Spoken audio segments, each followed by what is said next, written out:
It's Sunday at 7 p.m., the dishes are done, the weekend is technically still happening, and yet something has shifted. A low gray anxiety has settled into your chest, and you can't fully explain why. You haven't thought about your Monday tasks yet. Nothing has gone wrong.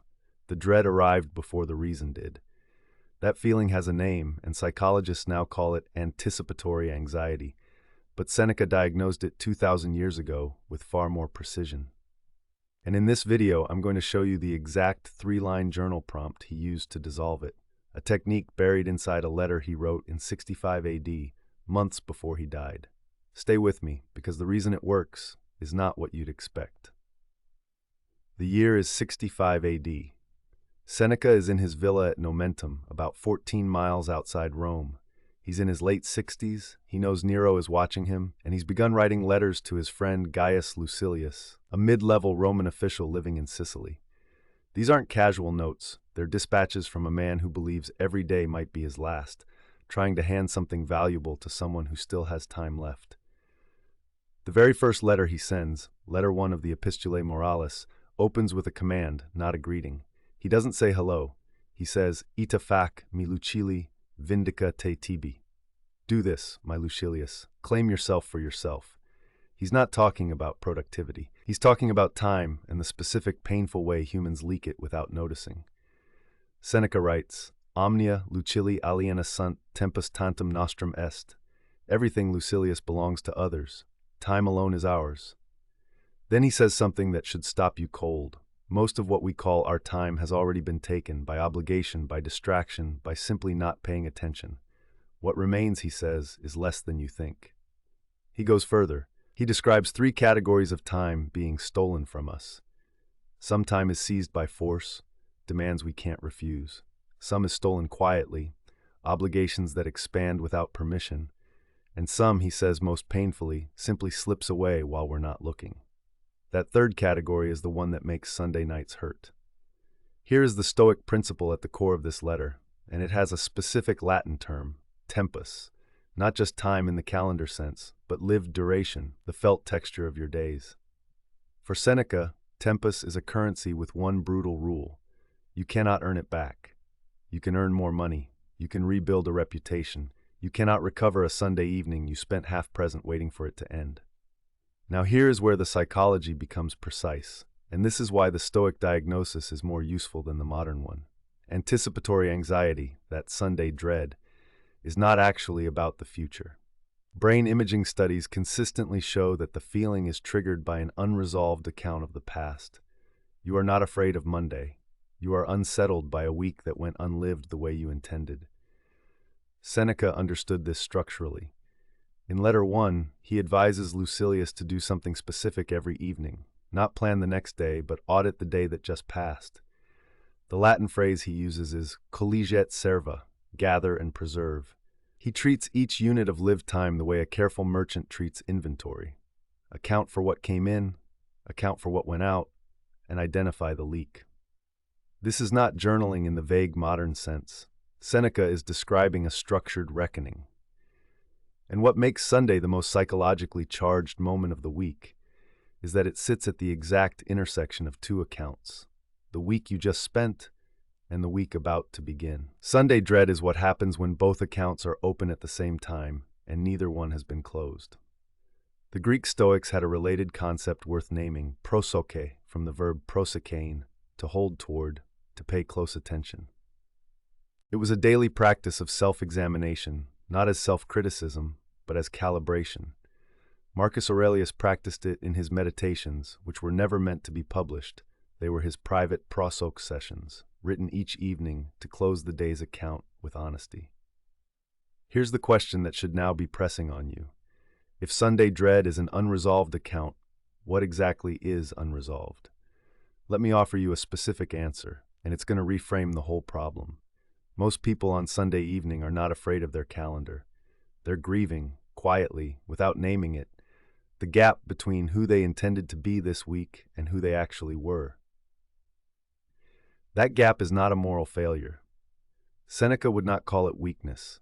He would call it the predictable result of spending a week without a clear account. When you don't track how you spent your tempus, your real felt time, You arrive at Sunday with a vague but powerful sense of waste, even if your calendar was technically full. Busyness and presence are not the same currency. Here's why this matters tonight in your life, right now. The Sunday dread you feel is not a character flaw, and it is not about next week. It is a signal, a specific, useful signal, that your internal account of the past week has not been closed. And there is a concrete practice, drawn directly from Seneca's letter 1, that closes it in under 10 minutes. Here is exactly how it works. Step 1.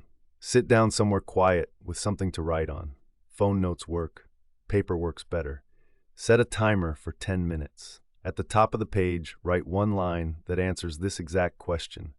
What was this week actually about? Not what was scheduled, not what you accomplished. What was it actually about? The mood, the dominant feeling, the thing that kept pulling your attention. Step 2 is Seneca's collige serva, the gather and preserve step. Write down one moment from the week where your time felt genuinely yours. Not productive, yours. A conversation that mattered, a meal you actually tasted, a quiet hour that felt earned. This is not gratitude journaling. This is inventory. You are identifying what real tempest looks like for you so you can recognize it and protect more of it next week. Step 3 is the one most people skip, and it's the one Seneca would consider most essential.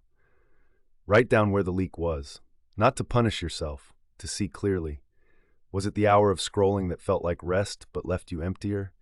The Sunday afternoon spent in a low-grade worry rather than something real? Name it in one sentence. Seneca says you cannot reclaim what you cannot see. Now the account is closed. Here's what happens neurologically when you do this. The anticipatory anxiety circuit in your brain requires an unresolved loop to keep firing. When you explicitly close the past week, naming what it was, what worked, where the leak was, you remove the open loop. The dread doesn't have fuel. Monday is now just Monday, not the heir to an unprocessed week. Let me give you 2 concrete scenarios so this doesn't stay abstract. Scenario 1, you're a teacher. Sunday night, the dread hits. You sit down and write. This week was about exhaustion and one really good class on Thursday. You write the Thursday moment in detail. You name the leak. 3 evenings grading while watching TV, not really doing either. Account closed. The dread drops because the grief has been named. Scenario 2, you work in tech. Sunday dread arrives like clockwork. You write, this week was about anxiety around the product launch. The real moment of tempest. Saturday morning run, no podcast, just the road. The leak, checking Slack at 9 p.m. every night even when nothing changed. You didn't solve the launch, but you closed the week. The account is settled and you sleep better. Seneca, in that same first letter, writes something that functions as a warning and a permission at once. He says, recede inte ipse, withdraw into yourself, not to escape the world, but to reestablish the boundary between time that is genuinely yours and time that has simply passed through you. That withdrawal is what the 10-minute Sunday reset actually is. It is worth sitting with the historical weight of this for a moment. Seneca wrote letter 1 knowing he would likely be dead within months. He had watched friends and colleagues executed under Nero. He had seen how quickly a life's worth of time could be revoked. And still, his first piece of advice to Lucilius is not about courage or legacy or stoic endurance. It is about paying attention to where your hours actually go on an ordinary week. That specificity is not accidental. Seneca understood that the large philosophical questions, how to face death, how to live with integrity, are only answerable if you first handle the small accounting. You cannot examine your life in the abstract. You examine it Sunday by Sunday, week by week, one honest 10-minute audit at a time. The examined life is not a grand gesture. It is a practice with a specific time slot. The closing prompt I want to leave you with is the one Seneca actually gave Lucilius, adapted for tonight. Before you go to sleep this Sunday, write down one sentence beginning with this. This week, I spent my time as if, and finish it honestly. Not optimistically, not harshly, honestly. That sentence is your account. File it, close the week. Let Sunday end on your terms, not on the terms of an unexamined dread. Seneca never got to see if Lucilius took his advice. He was dead within a year of writing that first letter, compelled by Nero's order to open his own veins. But the letters survived. 124 of them, copied and recopied for 2,000 years by people who recognized in them the same unresolved account they were carrying. You are not the first person to feel this on a Sunday evening. You are, however, the first person who can do something about it tonight. If this reframing landed for you, the next video to watch is linked above. It covers Marcus Aurelius's specific evening practice from the Meditations and how he structured the daily version of exactly what Seneca describes here. Subscribe if you want more of this. Real historical stories, real philosophical principles, direct modern application. No filler. See you in the next one.